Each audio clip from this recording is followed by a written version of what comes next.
All right, stand by. 10 seconds to go. Talent. Ready, camera. Record. One. Roll to record. It's a Trump-fecta. I'm John Phillips, and this is The Rundown. Yes, Donald Trump trounced his opponents at the Nevada caucuses, garnering 45.9% of the vote and winning 12 delegates. Florida Senator Marco Rubio narrowly won second place with 23.9% and 5 delegates, while Ted Cruz came in third with a disappointing 21.4%. He also takes 5 delegates with him. Bringing up the rear, Ben Carson got 4.8% and John Kasich had 3.6%. Since our last episode, Trump also won in South Carolina with 32.5% of the vote. Marco Rubio came in second with 22.5%. Ted Cruz came in a close third with 22.3%. Jeb Bush, who has since dropped out, came in fourth place with 7.8%. John Kasich got 7.6%, and Ben Carson had 7.2%. South Carolina is a winner-take-all primary, so Trump won all 50 delegates. And as we discussed previously on the show, Trump won in New Hampshire as well, making that 3 big wins in a row.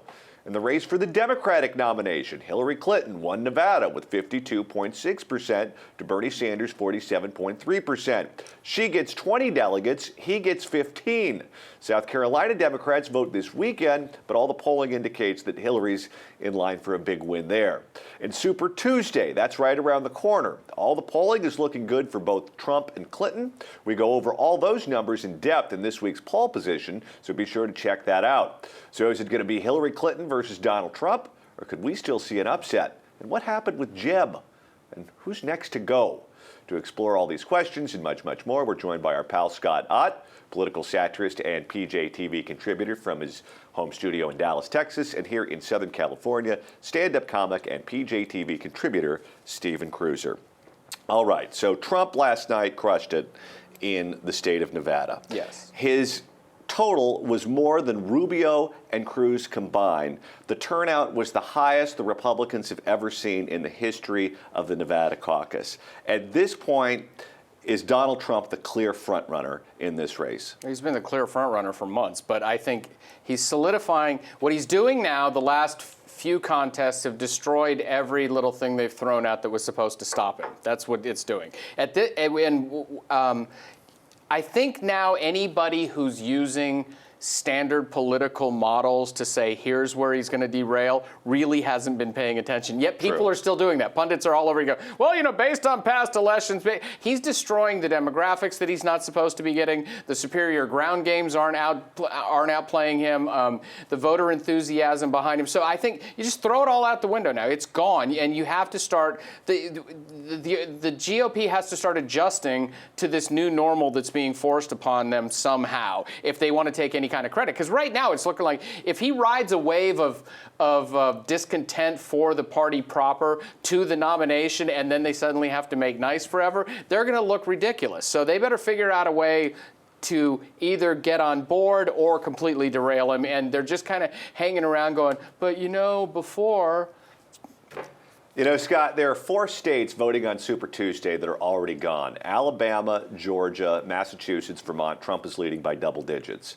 There are only 3 states where Trump is trailing: in Minnesota, in Arkansas, and Texas. Ted Cruz leading in Texas and Arkansas, Marco Rubio leading in Minnesota. If Donald Trump wins all of those states, save for those 3, after these huge 3 victories in these early voting states, what can the Republican establishment do? What can Republicans who are not on the Trump train do to stop him, or can they? Do? The Republican establishment doesn't do things. What are you talking about? What can they say? Now, there's a whole different question. And what can they say is, yes, we bow down to you, Mr. Trump. What would you like us to do now? Because they have nothing. They have essentially, by not speaking out earlier, they have conceded to Trump everything Trump is saying. Donald Trump will become the face of the Republican Party, and anybody who doesn't like it will essentially have to abandon the party. That's not necessarily a bad thing. I think I'm trying to, dig for any scrap of good news here from my perspective. And I think the good news is that the political consulting class has been shown up for the fakery that it is. In fact, political consultant, that whole process only works when there's a tacit agreement on all sides that we'll all play the game the same way. If somebody comes along and says, we don't like this game, we're going to do things our way, then the political consultants are shown to be the phonies that they are. If nothing else, I hope that future candidates in this process will realize that they don't need to insulate themselves behind layers of consultancy. I was having a talk with a good friend of mine who's a consultant for one of the Republicans, non-Trump Republicans still in the race. And he was picking my brain as a Trump supporter what I think would have to happen for Trump to lose. I used to say it needed to be a three-way race, that if there was a three-way race, then someone could theoretically pick him off. I no longer believe that to be true. I think that if the Republicans are going to defeat Donald Trump, it has to be one-on-one. And at this point, it's probably Marco Rubio.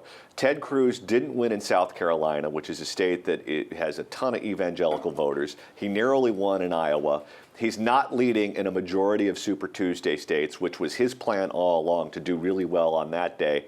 I think it's Rubio or bust, particularly since Florida is a winner-take-all, Ohio is a winner-take-all state. He could theoretically make up some lost ground if it's just him and Trump. But if you have more than one other name on the ballot besides Rubio and Trump, then I think Trump takes it in a walk. That's most likely true if the presumption is that everybody else who leaves, all of their votes go to the non-Trump candidate, and I don't think that's even a valid presumption anymore. I don't think that's going to be the case at all. I don't think, especially as deeply intense and ugly as the Rubio-Cruz battle has gotten, for either one of those candidates to think that if the other one drops out, his people are automatically going to come over. Now, they've been doing nothing but heaving vitriol at each other for weeks on end now. And if the strategy is to get that guy out of the race so that I get his voters, it's one of the worst strategies I've ever seen. There's a Rasmussen poll saying that the beneficiary of Jeb Bush dropping out was Donald Trump. Yeah, it's. I think people now,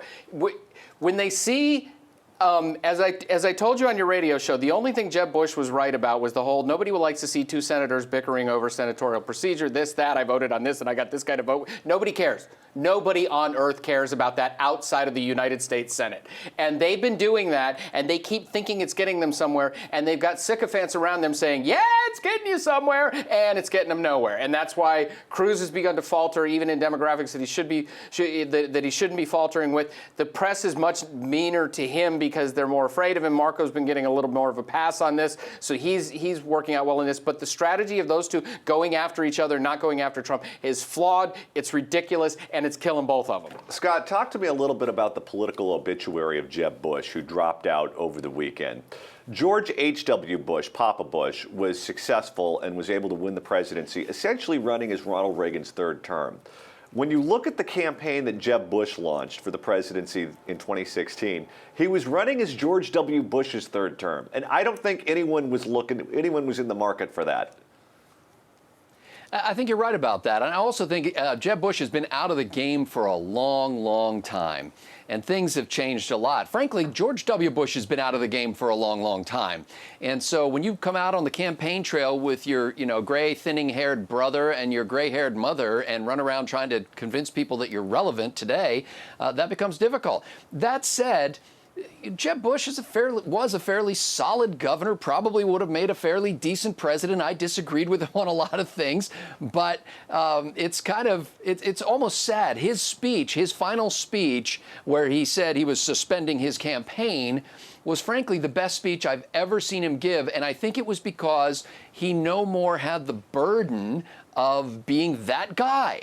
And he literally said to the crowd, I'm going to go home and sleep with my wife. I mean, Peyton Manning goes, I'm going to go out and drink a bunch of Budweiser. Jeb Bush goes, I'm going to go home and sleep with my wife. He just didn't care anymore. If he had run his campaign like he didn't care anymore, then maybe he would have done better. Let's shift gears and talk about the Democrats here for a second. Bernie Sanders was polling in a dead heat with Hillary Clinton in Nevada. It was a caucus state.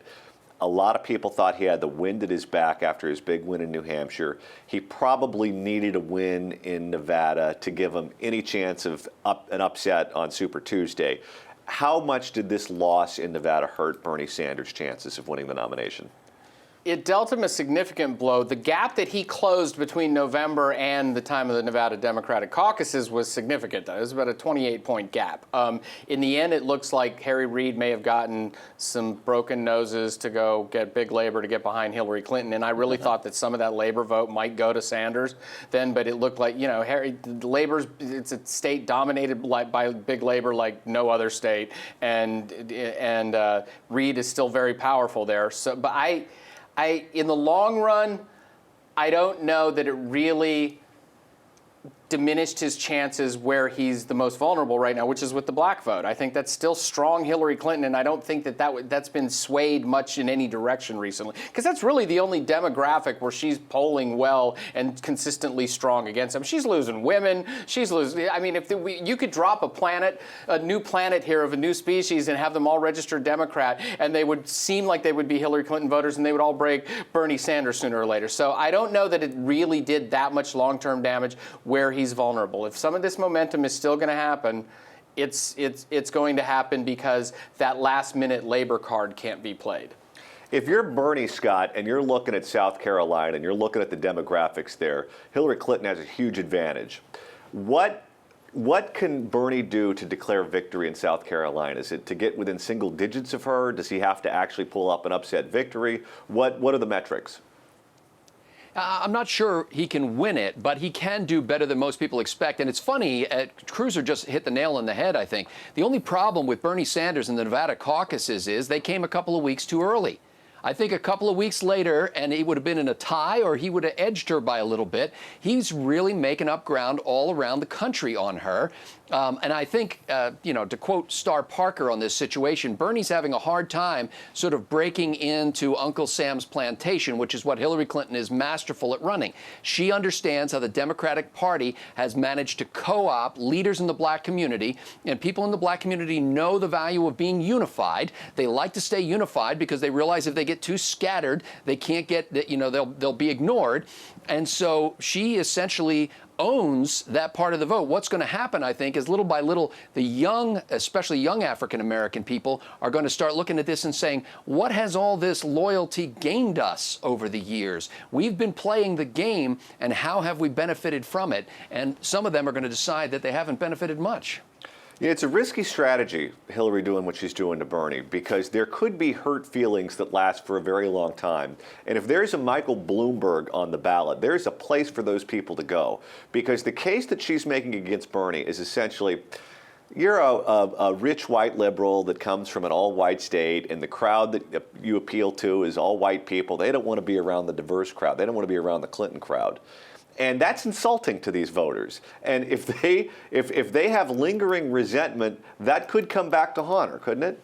Well, the emotion that's carrying Bernie right now could do something that you rarely see in a general election. The Democrats, no matter what goes on in a primary, will almost always just go full-on sheep in the general election and go vote for whomever the nominee is. And she may actually poison that well for the first time in history right now, because there's so much emotion behind him. And it's not just youthful emotion. There are a lot of middle-aged people out there. There's a lot of Hollywood people who like Bernie Sanders now. They keep talking about Hillary's connections out here because she does fundraisers. There are a whole bunch of people in Los Angeles. I must see, on the west side alone, I must see 5 Bernie stickers for every 1 Hillary sticker, and I'm erring on the side of caution there. So I think that she may actually be the first one that gets Democrats to stay home. And, it's like everything else has been flip-flopped this year. Why not them behaving like the Republicans for once? There's a race that should frighten Democrats. That's the 2010 Florida Senate race, where you had Charlie Crist, you had Marco Rubio, and you had Kendrick Meeks. Yes. And you had the same dynamics, I think, that could play out if Michael Bloomberg is on the ballot, and there are hurt feelings in that Democratic primary, where you have the Democrat having to run hard left, you have the Republican appealing to the traditional Republican coalition, and then you've got a third-party candidate picking off all the white liberals that are really upset. Yeah, if if, and I think we mentioned this before, if Bloomberg gets in, he's going to siphon off a huge chunk. And that is a thing that's, to what I just said, would have been unthinkable in the past because the Democrats are just so unified in a general election. It's something that they've always been able to bank on in the primary. And I don't know of anybody at the DNC, I'm not, I don't know that Debbie Wasserman Schultz is discerning enough to figure out what's going on here as far as that goes. All right, Cruiser, you're going to get the last word. That's all the time we have for today, but now it's your turn. Is Trump now the nominee? If you supported another candidate previously, are you ready to get on the Trump train? And how will he do against Hillary Clinton? Tell us what you think in the comments section below. I'm John Phillips. Thanks for watching The Rundown.